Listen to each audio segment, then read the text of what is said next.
ಅಂತಾರಾಷ್ಟ್ರೀಯ ಸಹಕಾರ ದಿನಾಚರಣೆ ಅಂಗವಾಗಿ ಉಪರಾಷ್ಟ್ರಪತಿ ಸಿಪಿ ರಾಧಾಕೃಷ್ಣನ್ ಮತ್ತು ಕೇಂದ್ರ ಸಹಕಾರ ಸಚಿವ ಅಮಿತ್ ಶಾ ಇಂದು ದೇಶದ ಜನತೆಗೆ ಶುಭಾಶಯ ಕೋರಿದ್ದಾರೆ.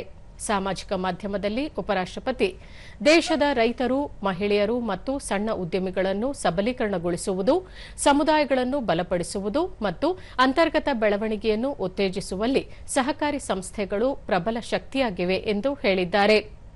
ಸ್ವಾತಂತ್ರ್ಯ ಪೂರ್ವದಿಂದಲೂ ಸಹಕಾರಿ ಸಂಸ್ಥೆಗಳು ರಾಷ್ಟ್ರ ನಿರ್ಮಾಣದ ಪ್ರಮುಖ ಆಧಾರ ಸ್ತಂಭವಾಗಿ ವಿಕಸನಗೊಂಡಿವೆ. ಸಹಕಾರದಿಂದ ಸಮೃದ್ಧಿಯ ಮನೋಭಾವವನ್ನು ಸಾಕಾರಗೊಳಿಸುತ್ತವೆ ಮತ್ತು ವಿಕಸಿತ ಭಾರತ ದೃಷ್ಟಿಕೋನಕ್ಕೆ ಕೊಡುಗೆ ನೀಡುತ್ತವೆ ಎಂದು ಅವರು ಹೇಳಿದರು. ಸಹಕಾರ ಸಚಿವ ಅಮಿತ್ ಶಾ, ಸಹಕಾರವು ಭಾರತದ ಸಂಸ್ಕೃತಿ, ಸಾಮೂಹಿಕ ಶಕ್ತಿ ಮತ್ತು ಸ್ವಾವಲಂಬನೆಯ ಅಡಿಪಾಯವಾಗಿದೆ. ಪ್ರಧಾನಿ ನರೇಂದ್ರ ಮೋದಿ ಅವರ ನಾಯಕತ್ವದಲ್ಲಿ ಸಹಕಾರಿ ಕ್ಷೇತ್ರವು ಹೊಸ ವೇಗವನ್ನು ಪಡೆದುಕೊಂಡಿದೆ ಮತ್ತು ಗಮನಾರ್ಹವಾಗಿ ವಿಸ್ತರಿಸಿದೆ ಎಂದು ಹೇಳಿದರು.